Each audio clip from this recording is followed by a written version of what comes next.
묵상 실습을 한번 해보도록 하겠습니다. 여기 이제 60가지 그 감정의 단어들 중에서 최근 또는 이제 오늘 나에게 해당되어지는 단어들 고르셨을 것 같은데요. 저희가 여기 이제 그 받으신 실습지를 보시면 오늘 같이 하실 본문이 이제 누가복음 5장 1절부터 11절입니다. 누가복음 5장 1절부터 11절인데 한번 쭉 보시면 익숙한 본문입니다. 베드로가 물고기 잡는 두 배 가득히 채운 그 본문인데요. 이 본문 가지고 한번 해보도록 하겠습니다. 거기 보시면 밑에 준비하기, 기도하기, 성경 읽기, 묵상하기, 질문하기, 기도하기, 살아내기. 요거 지난주에 묵상의 순서와 방법이다라고 말씀드렸던 부분인데요. 지금 보시면 이제 준비하기 잘 되어 있습니다. 성도님들 저하고 이제 한 40여 분 정도 이렇게 지금 시간을 내셨고 또 교회라는 되게 좋은 장소에 계십니다. 또 이제 마음 갖고 오신 거죠. 그래서 시간과 장소와 마음으로 잘 준비가 되셨습니다. 자, 기도하기인데요. 거기 밑에 보시면 시편 119편 18절에 내 눈을 열어서 주의 율법에서 놀라운 것을 보게 하소서라고 나옵니다. 이게 이제 구약에 있는 시편이다 보니까 이 시인이 주의 율법이라고 지칭하는 건 이제 창세기, 출애굽기, 레위기, 민수기, 신명기, 모세오경이죠. 근데 모세오경 잘 아시는 것처럼 창세기 쭉 잘 나갑니다.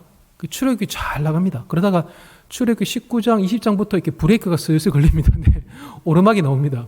그래서 이게 뭐냐 싶죠. 그래서 이제 율법 나오고 그 다음에 이제 또 성막 짓는 거 나오고 레위기 넘어가면 이제 한장합니다. 제사가 뭐지 싶습니다. 그다음에 민수기도 만만치 않습니다. 이런 부대 배치가 나오느냐 싶고 신명기 그 설교입니다. 그 설교 이제 한번 놓치면 왜 이렇게 막 헤매지 않습니까? 그래서 만만치 않는 본문입니다. 너무너무 잘 하시는 내용도 모세오경이 나오지만 너무너무 우리가 잘 모르는 내용도 모세오경이 꽤 많이 나옵니다. 근데 그게 저희가 성경 대할 때 보통 갖는 그런 상황이죠. 그래서 이 본문 너무 잘한다. 예를 들어 만약에 제가 다윗과 골리앗 본문 딱 설교한다 그러면 성도님들 거의 다 기다드십니다. 다 한다 싶습니다. 근데 제가 만약에 구약에 에스겔서 어디 막 깊은 곳에 있는 본문 찾아가지고 한다 그러면 오늘 설교 너무 어렵다 그러십니다. 그러니까 쉬워도 문제, 어려워도 문제입니다. 그래서요, 오늘 같은 이 본문 너무 쉽습니다. 쉬운 본문이든 만만치 않는 본문이든 하나님 오늘 이 말씀에서 내가 주님이 나에게 말씀하시는 놀라운 것을 보게 해 주십시오라는 마음을 갖고 우리가 기도할 필요가 있는 거죠. 제가 이제 아까 첫 번째 강의하기 전에 기도했지만요, 저희가 이제 실습하는 차원이니까요, 제가 한번 또 기도하고 그 다음 단계 넘어가 보겠습니다. 제가 잠시 기도하겠습니다. 하나님 아버지, 내 눈을 열어서 주의 율법에서 놀라운 것을 보기를 기도했던 시편 기자의 이 간구처럼 오늘 저희가 누가복음 5장 비록 실습으로 접하는 본문이지만 이 생명의 말씀에서 우리도 놀라운 것을 볼 수 있도록 은혜 주시옵소서. 예수님 이름으로 기도드립니다. 아멘. 자, 이제 오늘 본문입니다. 오늘 본문 이제 누가복음 5장 1절부터 11절인데요. 성경 읽기, 묵상에서 제일 중요한 게 뭔가? 묵상을 시작하기 전에는 준비하는 게 중요하다면 묵상을 막상 시작했을 때는 중요한 게 뭔가? 바로 그 성경을 반복하여 읽는 겁니다. 자, 오늘 저랑 성도님들 이제 3번 반복해서 읽을 텐데요. 자, 한번 3번 읽는데 첫 번째, 소리 내어 읽는 거고요. 두 번째, 밑줄 긋거나 동그라미 하거나 별표하거나 그렇게 체크하면서 읽는 거고, 세 번째는 매일 성경의 독특한 묵상법인 2가지 질문, 밑에 표에 있습니다. 하나님 어떤 분이신가? 나에게 주시는 교훈은 무엇인가에 대한 이 2가지 질문에 대한 답을 염두에 두고 읽어보도록 하겠습니다. 자, 먼저 소리 내어서 한번 1절부터 11절까지 천천히 한번 읽어보겠습니다. 읽는 것, 이게 이제 묵상입니다. 그래서 같이 한번 1절부터 11절 천천히 한번 읽어보겠습니다. 무리가 몰려와서 하나님의 말씀을 들을새 예수는 게네사렛 호숫가에 서서 호숫가에 배 2척이 있는 것을 보시니 어부들은 배에서 나와서 그물을 씻는지라. 예수께서 한 배에 오르시니 그 배는 시몬의 배라. 육지에서 조금 떼기를 청하시고 앉으사 배에서 무리를 가르치시더니 말씀을 마치시고 시몬에게 이르시되 깊은 데로 가서 그물을 내려 고기를 잡으라.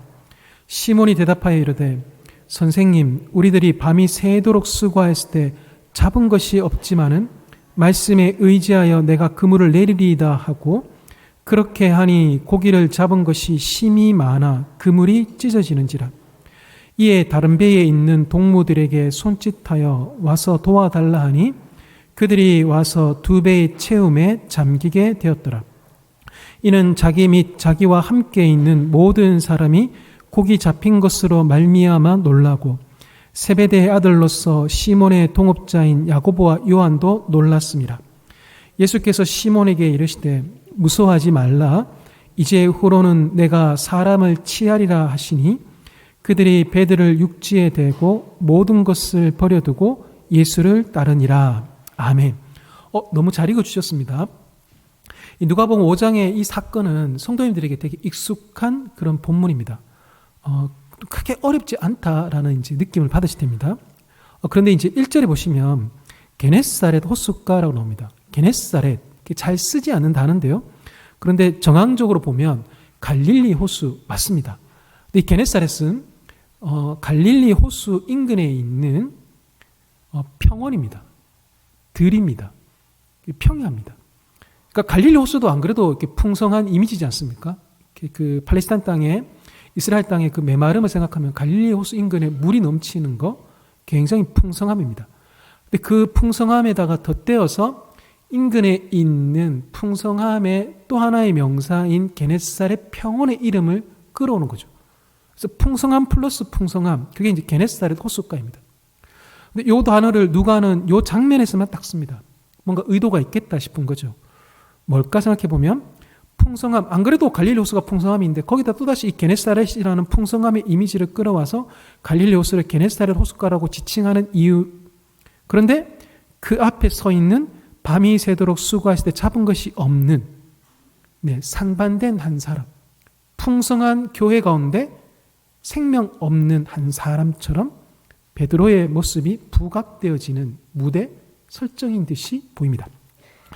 성도님들 그 성경 이렇게 읽으시다가 모르는 단어 나오면은 지명 있지 않습니까? 설마 이 단어 그것마저도 한번 검색 한번 해보십시오. 네이버나 구글이나 다 나옵니다. 그 다음에 지도까지 다 뜨고 그 현장 사진까지 다 뜹니다. 요즘 너무너무 좋은 시대입니다. 그래서 게네사렛 치시면 엄청난 정보가 나오고 그 게네사렛에 대한 위치 그거 찍은 사진 다 나옵니다. 요즘 성경 사진 안 사셔도 되더라고요.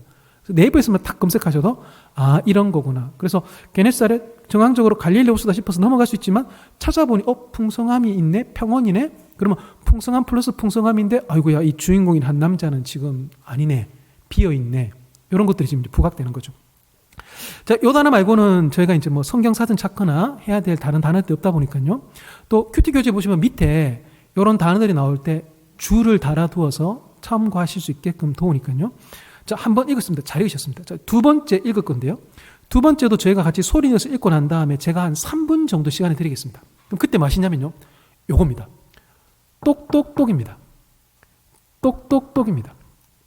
2022년 4월 29일에 나에게 2000년 전에 있었던 이 사건을 통하여서 성경에 기록되어져 있는 이 말씀으로 오늘 주님이 나에게 주목하게 하시는 그 부분들을 찾는 겁니다.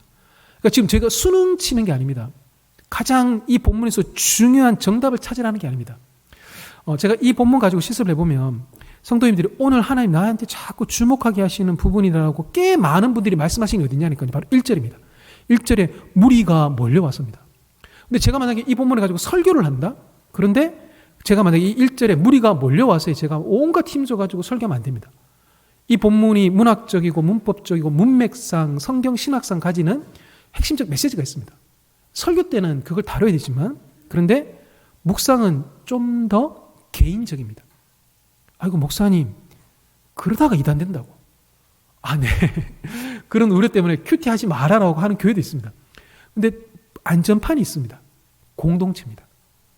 그리고요 그렇게 구석진 곳을 찾아내시는 분들이 늘 그런가 그렇지 않습니다.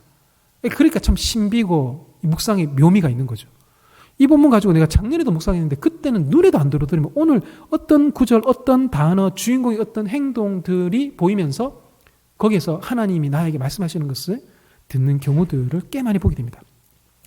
자, 요 1절부터 11절까지 한 번 더 읽고 난 다음에 또 읽는 동안도 그렇고 제가 3분 시간 드릴 때에 성도님들이 뭐 하셔야 되는가? 하나님이 오늘 이 본문을 가지고 나에게 말씀하시는, 나의 주목을 끌게 하시는, 내 마음과 내 삶에 똑똑똑 하면서 찾아오시는 것을 체크하는 거죠. 꼭 물으시는 분들이 있습니다. 목사님, 몇 개 줄 쳐야 됩니까? 한국 교인 성도님들 꼭 물으십니다.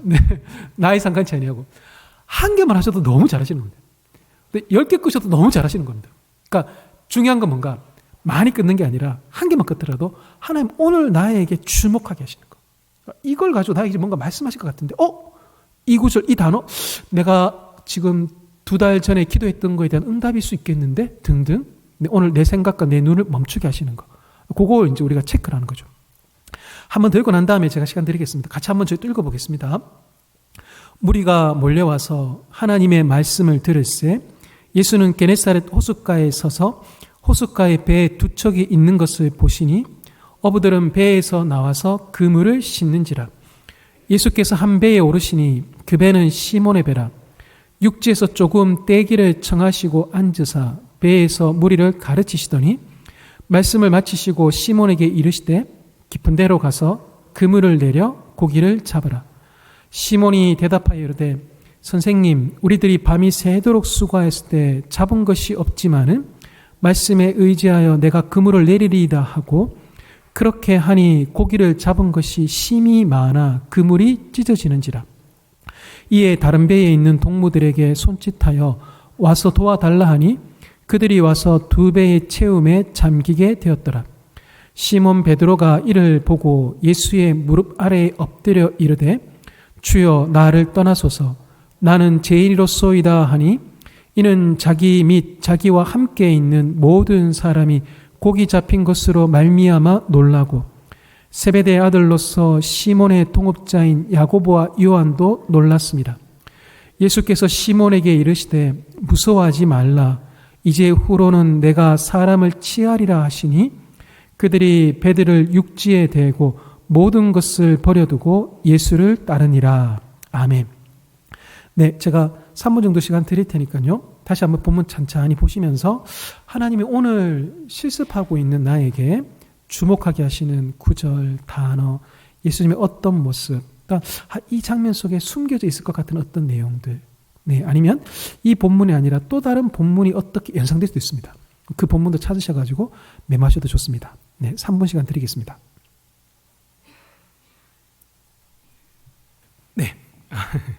네. 자, 그럼 이제 저희가 이렇게 했는데요.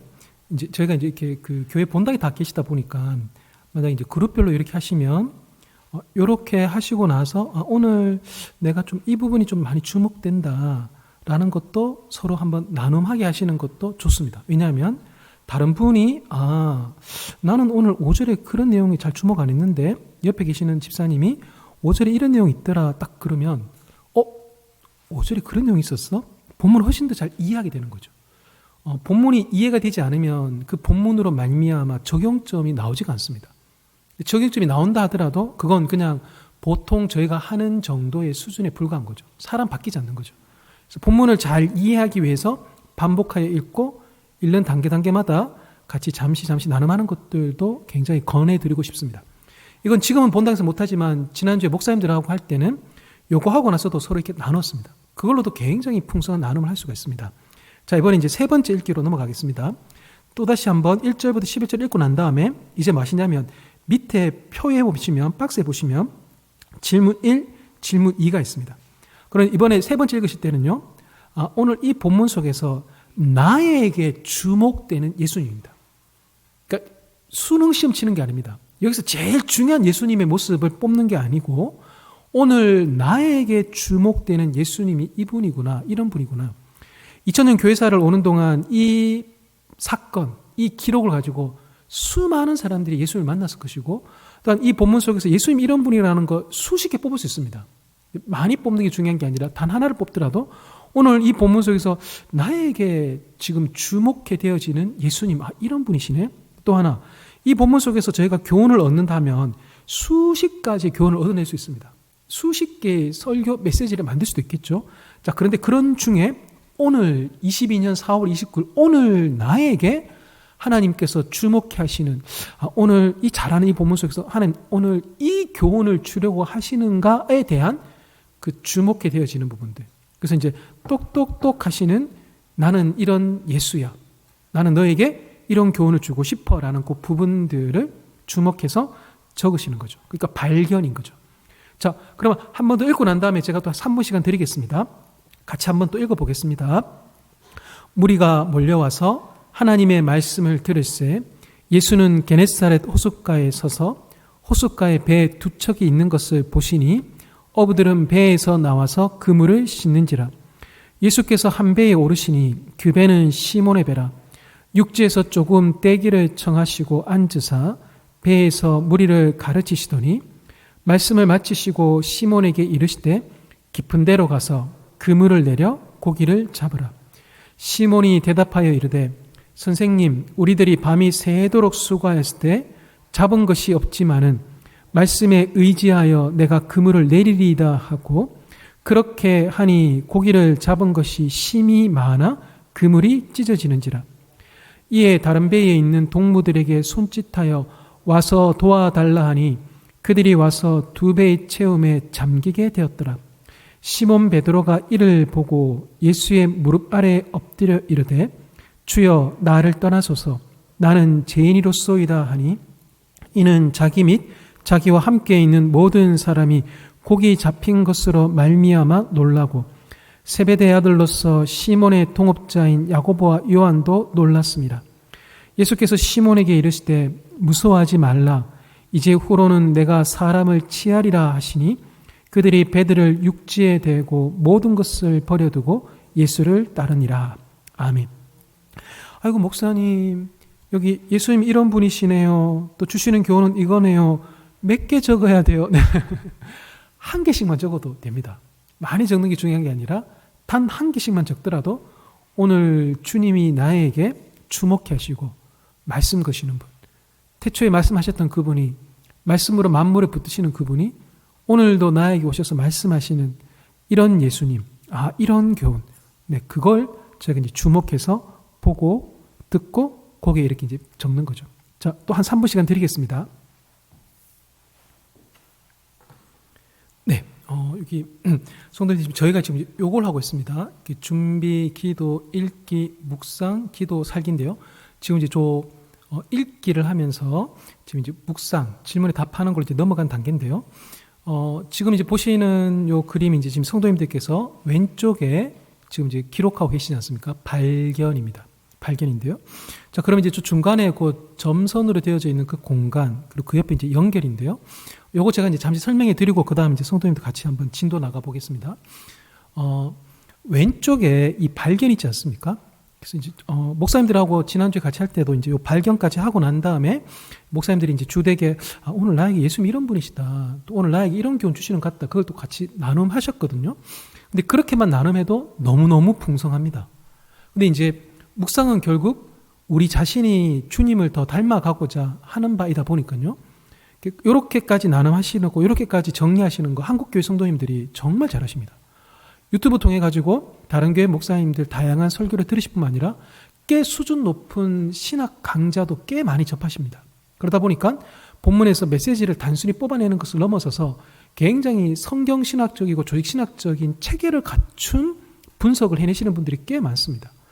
저 이제 한국 성도님들이 너무너무 잘하시거든요. 근데 문제는 뭐냐니까요. 이런 겁니다. 제가 이제 어느 교회 갔더니만요. 그 교회 이제 목사님 하시는 말이, 목사님, 저쪽에 있는 권사님하고 저쪽에 있는 권사님하고 지금 20년째 싸우고 있다고. 또 제가 또 교회 생각해보니까 그런 분 계시지 않습니까? 50대 집사님이신데, 이제 목사님 반갑습니다. 이 교회 누구누구 집사입니다. 이제 그 교회가 사역한 지 얼마 안 되면 이제 서로 알아가지 않습니까? 그래서 그 집사님 조금 친해지고 보니까 이렇게 말씀하십니다. 목사님, 다 좋은데 내 그것만은 건드리시면 안 된다고. 그런 분 있습니다. 저 집사님 다 좋은데 그놈의 성질. 저분 다 좋은데 그놈의 그 성격이 있지 않습니까? 그게 안 바뀐다. 또 그걸 부끄러워해야 되는데 그걸 훈장처럼 이렇게 감사합니다 막 이렇게 막 다니시는 분도 있습니다. 이거 부끄러워야 될 일이거든요. 교회에서 하나님의 말씀이, 하나님의 영이 역사하시는 곳인데, 근데 그게 깎이지 않고 나 여전히 그대로 있다라고 옛 성품의 변함없음을 자랑하는 거, 그 부끄러워야 될 일이거든요. 그러니까 우리가 결국 말씀을 묵상하고 교회가 가정이 말씀 가운데 세워져 간다는 것은 부모가 바뀌고 사역자가 바뀌고 성도가 바뀌고 자녀들이 바뀐다라는 건데요. 자, 그런데 그러려면 오른쪽에 있는 적용으로까지 이 말씀이 내 삶으로 들어와야 됩니다. 주님 말씀이 내 삶으로 들어와야 되어서 내 속에 있는 어둠의 빛을 비추고 절망의 소망을, 내 생명 없음에 그 새로운 사랑을 부어러 넣게끔 해야 되는데, 근데 중간에 꼭 뭔가 철책선이 있는 것처럼 왼쪽에서 발견한 진리, 너무너무 소중한 진리를 발견했는데 그게 내 삶을 건드리는 데까지는 못 가더라라는 게 묵상하면서 늘 많이 겪는 일입니다. 하긴 하는데, 그런데 이런 좀 아쉬움이 이제 남으시는 거죠. 자, 그래서요, 저 중간에 이 왼쪽에서 발견한 진리가 중간에 뭔가를 건드려야 되더라고요. 그게 뭐냐니까요, 바로 묵상하는 사람의 감정이고 또 욕구고 묵상하는 사람의 기도 제목이고 또한 관계입니다. 그래서 성도님들 그 중간에 세 가지를 적으실 텐데요. 첫 번째는 뭘 적으실 거냐면은 바로 아까 60개 감정 단어 중에서 고르셨던 단어 한두 개 있지 않습니까? 뭐 3개여도 상관없습니다. 많이 하시는 분 5개 고르시는 분 봤습니다. 그래서 그걸 먼저 적으시면 됩니다. 아까 이제 그 감정 단어가 감동한, 감사한, 걱정스러움부터 시작해서 마지막 줄에 이제 후련한, 후회스러운, 흥미로운, 흥분되는 있습니다. 감정이죠. 감정입니다. 최근에 나의 감정이다라고 내가 체크했던 것들, 거기에 이제 먼저 적어주시면 됩니다. 자, 두 번째는 이제 기도 제목인데요. 좋게 말하면 기도 제목이고 나쁘게 말하면 걱정, 염려, 근심, 불안, 두려움거리입니다. 네. 기도 제목 말씀해 주십시오. 그러면 되게 기도 제목스럽게 말씀하십니다. 네, 그런데 이제 기도 제목이 아니라 내가 걱정하는 거, 내가 염려하는 거, 내가 불안해하는 거, 내가 긴장하는 거, 내가 두려워하는 거, 내가 염려하는 것들, 그거 한번 좀 나눠봅시다. 그러면 조금 또 각이 달라지거든요. 똑같은 건데 어찌 보면 동전의 양면인데 내가 꽉 잡고 있으면 그거 걱정, 염려, 불안거립니다. 근데 그거 주님께 이렇게 가져가면 기도 제목이 되는 거죠. 그래서 동전 양면 같은데요. 거기 두 번째는 뭘 적으시냐면요, 요즘의 나의 걱정, 염려, 불안, 두려움, 염려거립니다. 네, 좋게 말하면 기도 제목입니다. 뭐가 있지? 거기 뭐 이렇게 뭐 단어들 있지 않습니까? 그 단어만 해도 딱 아시는 거잖아요. 본인이니까. 그래서 그런 단어들 하나 이렇게 적어보시면 되고요. 세 번째 뭐 적으시냐면요, 세 번째 관계인데요. 그 관계. 좋게 말하면 내가 더 사랑하고 내가 더 기도해 줘야 될 어떤 대상입니다. 내가 섬겨야 될 어떤 대상입니다. 근데 저 관계를 조금 나쁘게 말하면 왼수입니다. 왼수. 이상하게 집에 가도 왼수가 있고요. 교회 와도 왼수가 있고, 젊은 20, 30대들은 직장에 그렇게 왼수가 많더라고요. 네. 결혼 안 한 그 직장 생활하고 있는 그 청년들 얘기 들어보면, 직장 생활에서 정말 스트레스 많이 받더라고요. 제가 어느 심리학자 하시는 말 들어보니까요, 그분이 하시는 말이 인생의 괴로움의 3분의 2가 인간관계에서 온답니다. 그러니까 그 왼수들 때문에 그런 거죠. 근데 다투지 않았는데도 불구하고, 말 한번 하지 않았는데도 불구하고 왠지 나랑 안 맞아가지고 기질이 안 맞든 스타일이 안 맞든, 아니면 그분에 대한 내가 안 좋은 소문을, 그게 이제 근거가 있든 없든 간에 나랑 아무런 관계가 없는데 안 좋은 소문을 내가 그 사람에 대해서 듣는 바람에 갖게 되어지는 그런 부정적인 관계도 있습니다. 하여튼 자꾸 신경 쓰이고 피하고 싶고, 전에 갔던 그 교회는 이제 20년 동안 싸우시는 두 분이 계신데, 그분 두 분은 이제 20년 동안 싸우시다 보니까 서로 아시는 거예요. 어떻게 하면 서로 안 부딪히는지. 예배 딱 마치면 이분이 먼저 나갑니다. 이분이 먼저 식당 가서 밥 드십니다. 이분은 몇 분 뒤에 가시고 몇 분 뒤에 밥 먹고 화장실 가시는 것도 이제는 20년 지나다 보니까 서로 다 그 시간 딱 맞춰서 가십니다. 안 부딪힙니다. 절대 안 부딪힙니다. 근데 그 교회가 엄청 큰 교회인가? 그렇지 않습니다.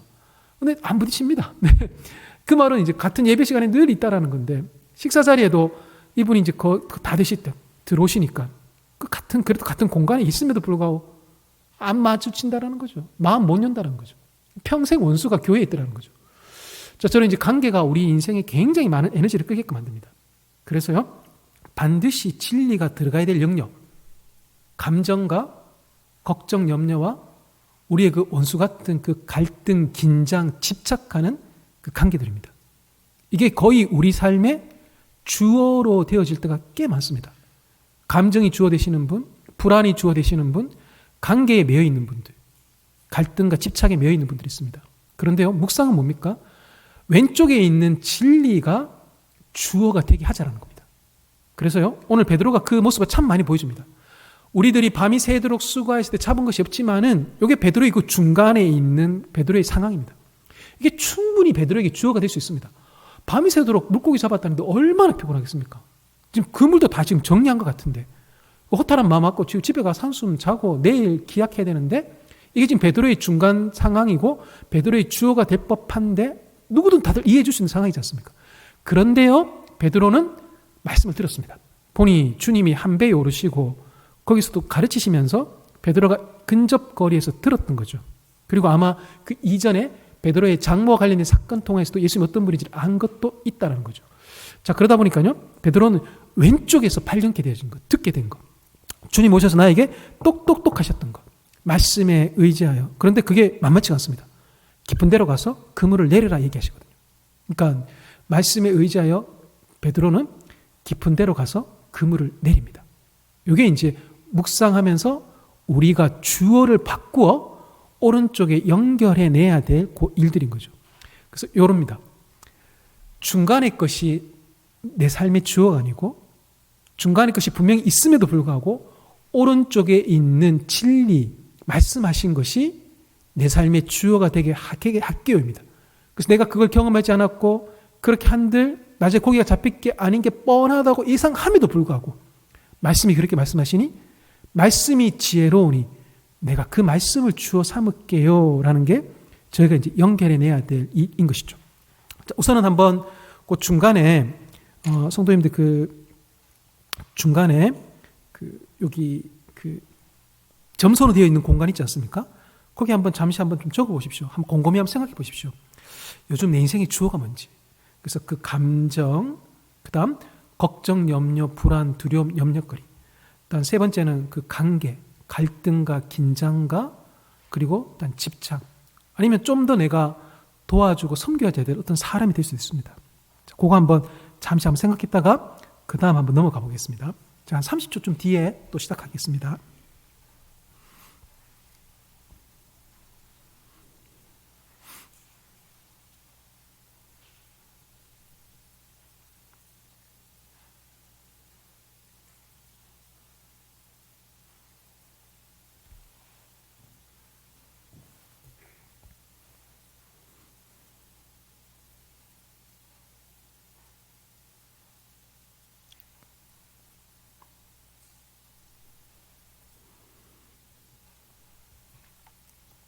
네, 자, 이렇게 이제 하시고 난 다음에, 자, 그 다음에 이제 오른쪽은 다시 한번 말씀드리면 이겁니다. 베드로와 같은 겁니다. 우리들이 밤이 새도록 수고하실 때 잡은 것이 없지만은 말씀에 의지하여 내가 그물을 내리겠다 했던 것처럼요. 오른쪽에는 뭘 적으시냐면 요걸 적으시는 겁니다. 하나님, 오른쪽에는요, 내 감정과 내 이런 걱정 같은 기도 제목들과 관계상의 이런 것들이 있지만 왼쪽에서 내가 이런 진리를 발견하였기에 왼쪽에서 내가 이런 예수님을 발견했고 또한 왼쪽에서 내가 이런 교훈을 내가 발견하고 내가 들었기에 중간에 것이 있음에도 불구하고 내가 요렇게 할게요 라는 요 패턴으로 넘어온 겁니다. 딱 베드로처럼 하는 겁니다. 밤이 새도록 수고하신 잡은 것이 없지만은 말씀에 의지해서 내가 요렇게 할게요 라는 요 패턴입니다. 그래서 감정, 불안, 걱정, 갈등이 있지만 그럼에도 하나님이 나에게 이 말씀, 이 진리를 들려주시니 내가 이렇게 하겠습니다 라는 게 거기 오른쪽에 박스에 적으실 내용입니다. 자, 그거 제가 또 한 시간 한 1분 30초 정도 드리겠습니다. 한번 찬찬히 한번 적어 보십시오. 네, 찬찬히 한번.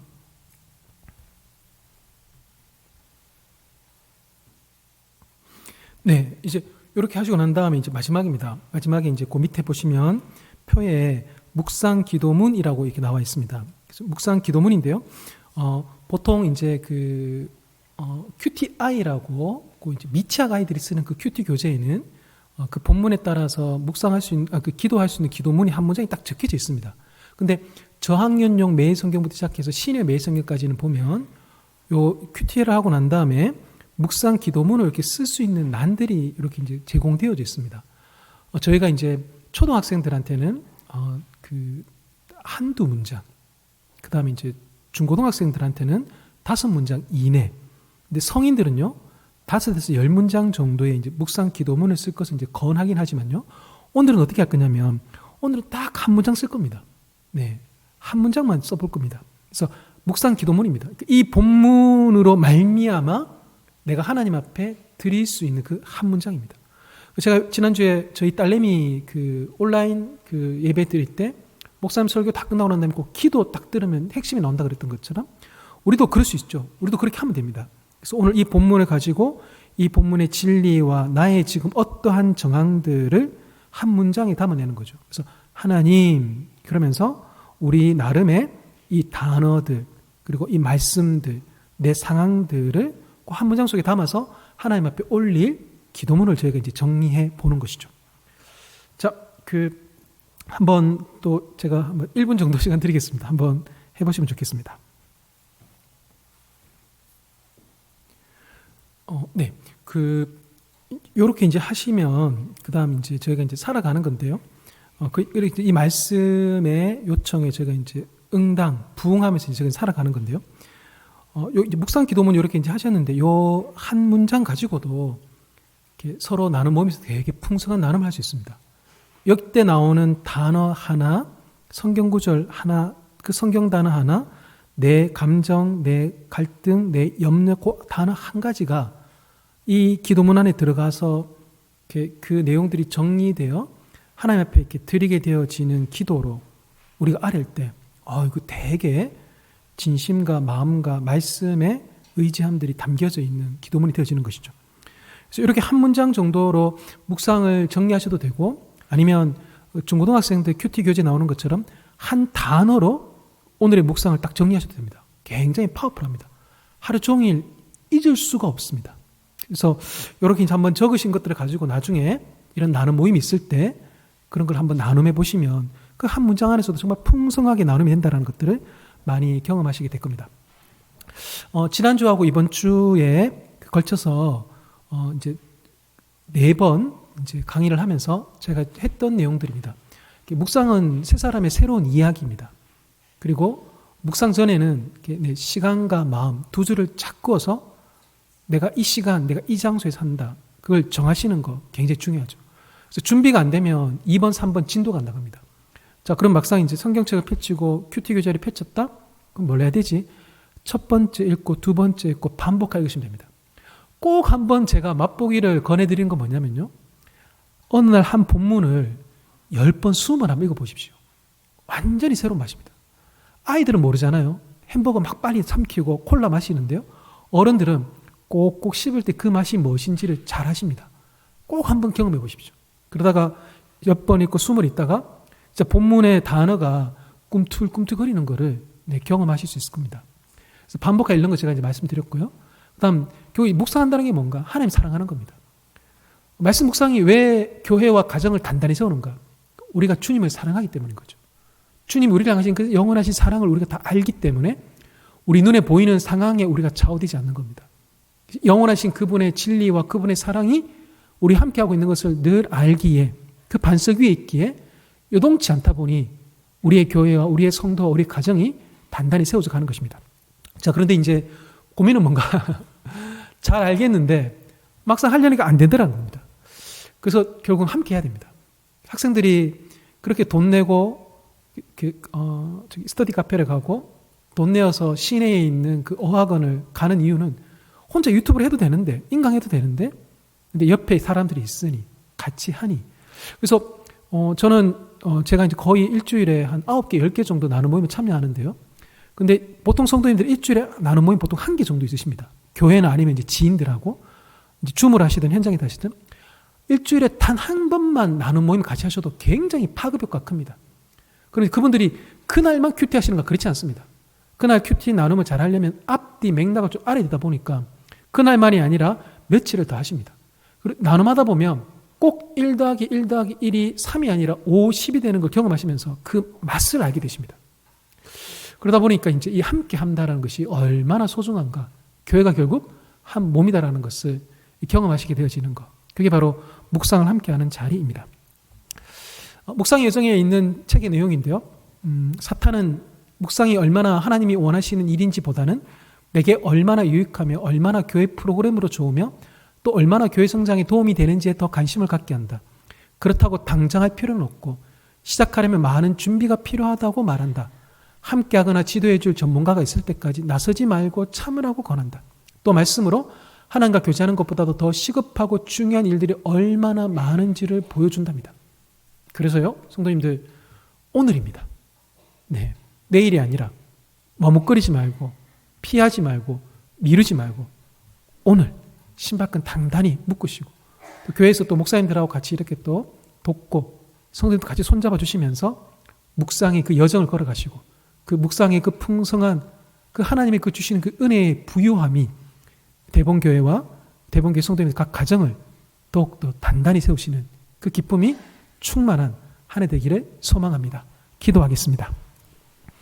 하나님 아버지, 지난주 이번 주 2주간의 귀한 시간을 허락해 주셔서 성도님들에게 묵상에 대해서 말씀하시고 묵상으로 초대하시고 그 묵상을 통하여서 하나님을 사랑하고 교회와 가정을 더 든든히 세워나가는 일에 우리로 하여금 듣게 하시고 마음 갖게 하시고 또 이 일들을 친히 이루어가고자 하시는 것들로 인하여서 감사를 드립니다. 하나님 아버지, 소망컨대 대본교회가 셋째 대진의 집처럼 단단히 세워진 교회 되게 해주셔서 지금 어려운 한국교회 상황에서 말씀의 반석 위에 우뚝 세워진 교회로 이 민족의 교회에 하나님의 소망이 보이는 교회로, 성도로, 가정으로 든든히 역사해 주시기를 소망합니다. 예수님 이름으로 기도드립니다. 아멘.